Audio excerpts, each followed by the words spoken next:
Hola, es un gusto poder saludarlos en esta ocasión y vamos a continuar con una temática muy importante de nuestro curso de estadística para investigación, en el cual ustedes están procesando precisamente los datos de sus instrumentos del tema respectivo, y este tema es análisis de normalidad. Vamos a hablar un poco sobre la distribución normal sin entrar en los recovecos matemáticos que esto supone, porque esta no es la finalidad del curso. Y es que esta distribución es muy importante conocerla debido a que una gran cantidad de fenómenos estudiados dentro de las ciencias naturales y las ciencias sociales siguen a esta distribución.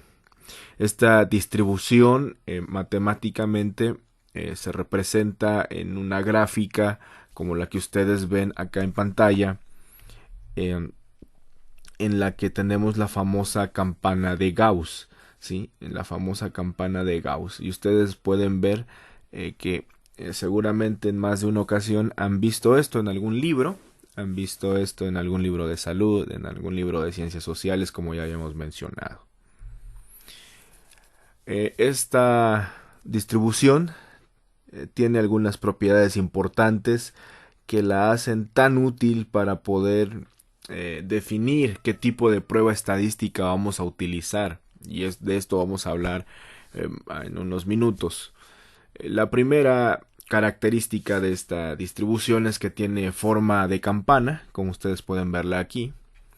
Otra característica de esta distribución es que es simétrica.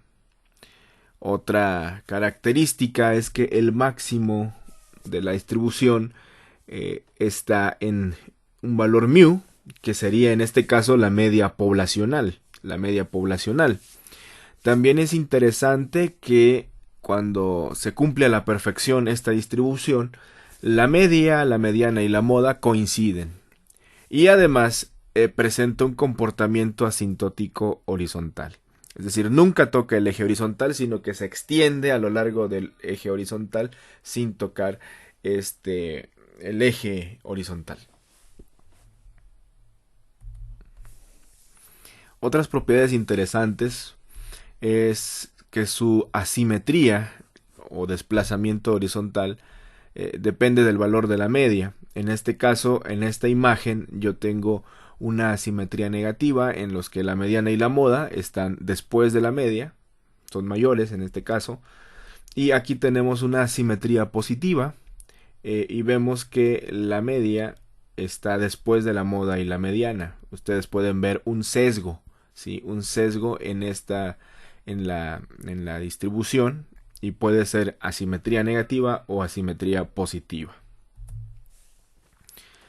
Algo importante también es que nosotros podemos también estudiar el aplanamiento o kurtosis de esta distribución, la cual puede ser leptocúrtica, que es fina o puntiaguda y presentaría un valor positivo, en un índice de un valor positivo.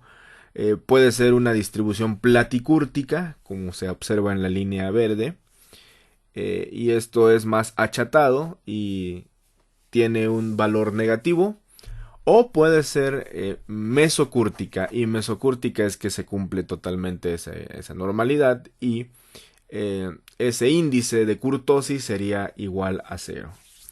Esto se entiende mejor cuando nosotros vemos obviamente un valor, cuando vemos valores pertenecientes a datos reales. No menos importante es que aquí nosotros vemos también a la distribución normal en términos de la desviación estándar. Yo aquí tengo a mi media, observen, tengo a la media, tengo aquí una serie de datos que están en distribución normal, y cuando yo estoy alejado a una desviación estándar de la media, resulta que yo tengo dentro de esa desviación estándar al 68.3% de los datos aproximadamente. Es decir, Cuando yo represento X más menos desviación estándar, estoy hablando del 68% de los datos. Si yo amplío a dos desviaciones estándar, estoy hablando que abarco el 95.5% de los datos. Si yo me voy a tres desviaciones estándar, entonces yo abarco el 99.7% de los datos. Conforme se agrega este valor sigma, que es vuelvo a repetir, el valor estándar de la desviación estándar poblacional, el nivel de confianza va creciendo. Vean, de 68.3% y podemos seguir agregando. No vamos a llegar al 100% porque recordemos que esto tiene comportamiento asintótico. También la distribución normal se puede estandarizar o se puede tipificar. Y cuando se tipifica se habla de valores zetas. Nosotros aquí tenemos a la distribución normal con una media. Alguna medición se hizo en este caso. Pero cuando nosotros estandarizamos, nosotros colocamos que esto tiene una media de 0 y una desviación estándar de 1. Esa es la estandarización o tipificación. Y de esto surgen tablas matemáticas, que es como en muchas ocasiones se enseña en los cursos de probabilidad estadística, que no son para investigación, se enseña el cálculo de los valores de z para después hallar probabilidades en esta distribución utilizando tablas. Aquí solamente presentamos esto como una forma de cultura general para que ustedes sepan que también existe la distribución normal estándar, y aquí ustedes pueden ver gráficamente dicho proceso. Bien, ahora, ¿cómo nosotros podemos determinar la normalidad de nuestros datos de investigación? Supongamos que aplicamos un cuestionario o recogimos valores en alguna plataforma y tenemos una base de datos. Bueno, muy usualmente se utilizan el test de normalidad de Shapiro-Wilk o el test de Kolmogorov-Smirnov. Cualquiera de los dos puede ser utilizado. En lo personal, y nosotros vamos a utilizar el software Jamovi, utilizo mayormente el test de Shapiro-Wilk. Ahora, también gráficamente se puede intuir, observar la normalidad mediante el histograma y mediante algo que se llama gráfico de cuantiles, que sería el gráfico QQ. Pero en este caso, recuerden que lo gráfico nos puede generar algún error de interpretación. Es mejor tener siempre el valor de las pruebas de normalidad y después se contrastan gráficamente, o viceversa. En el caso de las hipótesis estadísticas, más adelante vamos a explicar qué es una hipótesis estadística para Shapiro-Wilk y para el test KS, que es el de Kolmogorov-Smirnov. Cuando la hipótesis nula dice que la variable está normalmente distribuida y la hipótesis alternativa dice que la variable no está normalmente distribuida. Y se va a rechazar la hipótesis nula, la H0, si nuestro p-valor, que es otro concepto que vamos a introducir, es menor de 0.05. En palabras simples, si el valor p es mayor, fíjense, el contraste lo estamos haciendo ahora de forma invertida para que nos acordemos. Si el valor p es mayor que 0.05, pues nuestros datos están normalmente distribuidos, ¿ok? Entonces, partiendo de esto, también hay que ver qué pasa cuando el test de normalidad no se cumpla en nuestros datos. Una es usar transformaciones en las variables que tenemos hasta que éstas sean normales. Eso ya requiere una mayor experiencia en el ámbito de la estadística. O lo más usual y lo que creo que conviene en muchas ocasiones es utilizar pruebas no paramétricas. Sí, eso es lo que vamos a hacer nosotros en este curso. Finalmente también se puede hacer un análisis de sensibilidad, pero vamos a optar más por la opción 2 para fines de este curso. ¿Cuándo utilizar Shapiro-Wilks o KS? Bueno, si la muestra, o sea, si el tamaño, si la muestra que vamos a analizar es mayor que 50, o mayor igual también puede ser, puede utilizarse indistintamente Shapiro-Wilks o Kolmogorov-Smirnov. Y si la muestra es pequeña, es decir, menor que 50, es mucho más conveniente utilizar Shapiro-Wilks. Es más adecuada para muestras pequeñas. Y bueno, vamos a ver aquí algo. Ustedes recordarán, o si no han visto los videos de este canal, de esta lista de reproducción de estadística, se aplicó un test a un grupo de estudiantes que viven en un internado en una universidad privada del sur de México, en las cuales ellos responden los tiempos que invierten en actividades estudiantiles, actividades personales y actividades académicas, y se hizo una estimación de horas totales. Ustedes aquí pueden ver actividades académicas, actividades estudiantiles, actividades personales, horas totales. Esta tablita me la generó el software Jamovi. Ahorita no voy a hacer las pruebas en Jamovi. Solo quiero que la interpreten. Más adelante haremos una práctica precisamente sobre una prueba estadística y vamos a elegir si usarla o no dependiendo de su normalidad. Y pueden observar la media, la mediana, la desviación estándar, el rango intercuartílico, la asimetría, la kurtosis, y aquí podemos observar el p-valor para la prueba de Shapiro-Wilk, que es la que Jamovi utiliza. Vuelvo a repetir, para esta tablita que está en formato APA, utilicé Jamovi. Entonces, aquí ustedes pueden observar el p-valor, lo marcamos con esta, o la estamos resaltando, y las actividades académicas tienen un p-valor de 0.053.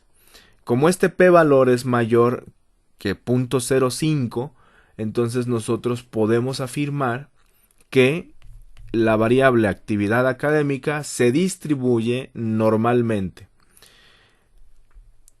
Vamos a ver las actividades estudiantiles, tienen un p-valor de 0.138, entonces también esa variable tiene datos que se distribuyen normalmente. Vamos a ver las actividades personales, tienen un p-valor de 0.342, eso quiere decir que se distribuye normalmente.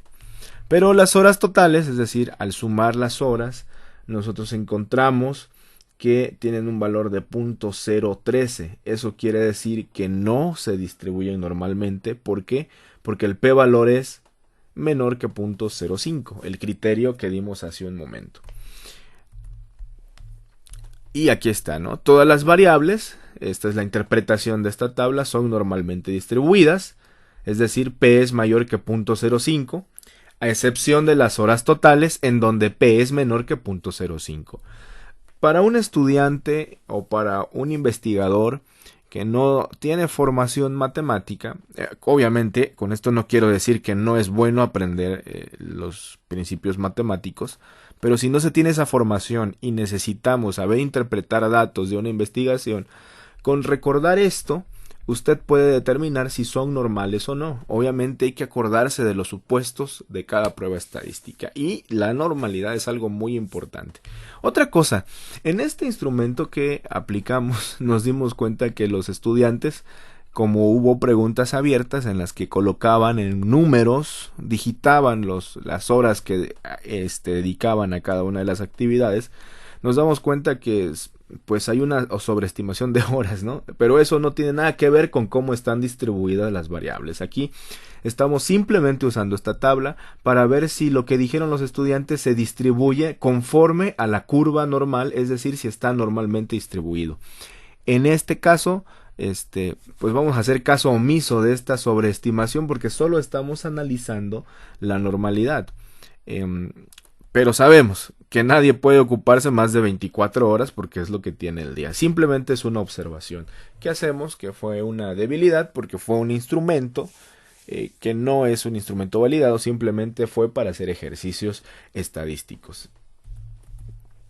Aclarando eso, también podemos ver aquí en la tabla cómo es su asimetría. Y se dan cuenta que la asimetría es positiva en todos los casos. Y como es positiva, si ustedes revisan en unos minutos previos, esto pues tiene una inclinación izquierda, tiene una cola derecha y por lo tanto es una simetría positiva. ¿Sí? Esto es en cuanto a la asimetría. Ahora bien, vamos a ver la kurtosis, ¿no? Vean, la kurtosis para la actividad académica y para las horas totales es leptocúrtica.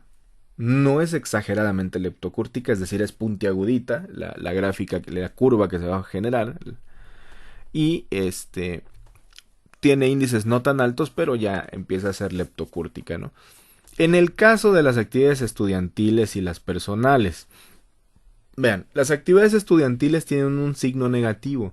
Eso indica que ya empieza a ser platicúrtica, pero está muy cerca del cero, o sea, no está tan aplanada como podríamos pensar, y entonces pues tiene una tendencia o es casi mesocúrtica, pero si somos muy estrictos ya presentó con ese signo negativo un asunto de platicurtosis, y las actividades personales pues son positivas en su curtosis.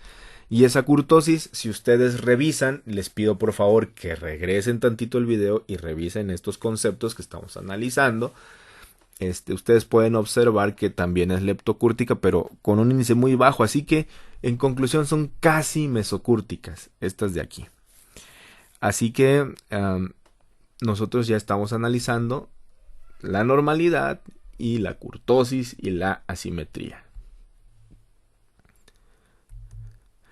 Y aquí en el Jamovi, vuelvo a repetir, en unos minutos vamos a, en el siguiente video, vamos a hacer una práctica en la que vamos a generar todos estos gráficos y las pruebas de normalidad, pero para aplicar ya después una prueba estadística. Y en el Jamovi ustedes pueden observar aquí las gráficas. Aquí está el histograma con su gráfico de densidad respectivo, que a lo mejor ya lo han hecho. Vean. Y aquí tenemos que esta es normal. Se ve media rara. Aquí vean, este es el famoso gráfico de cuantiles. El gráfico de cuantiles debería salir los puntitos lo más cercanos a la línea recta, en los gráficos de cuantiles. Vean que aquí no salen del todo, pero su tendencia es volver a la recta. Y bueno, nosotros en la tabla que estudiamos hace ratito observamos que fue normal, y aquí están las características, ¿no? Aquí visualmente el histograma y el gráfico de cuantiles no es muy claro. En este caso también es normal. Ya hicimos el análisis posterior y de igual forma, ¿no? Los gráficos no son tan claros en estos casos. Por eso recomendamos siempre hacer uso de estos valores. Voy a regresarme tantito, perdonen. Aquí está, hay que leer esto y ya después lo contrastamos, ¿no? Porque visualmente pareciera que no son tan claros, pero el valor del Shapiro-Wilks pues nos dice, de la prueba de Shapiro-Wilks, que son normalmente distribuidas. Esta sí, definitivamente. Aquí podemos observar que no presenta comportamiento normal, o sea, la famosa campana de Gauss. En esta es en la gráfica que menos se cumple. Y el gráfico de cuantiles también presenta, vean, estos dos datos están hasta acá y estos están agrupados por acá. Acá tenemos una agrupación muy sesgada y tenemos aquí datos, ¿no? Observen esta abertura en el histograma. Entonces, definitivamente en esta sí se observa que no hay normalidad. Aquí gráficamente no hay claridad, así que hay que usar la tabla. Entonces, de esta manera nosotros hemos analizado la normalidad de o interpretado normalidad de un conjunto de datos de la encuesta de uso del tiempo que realizamos previamente. Gracias por tu atención, espero que este video sea claro y en el siguiente video vamos a realizar análisis de correlación. Muchas gracias.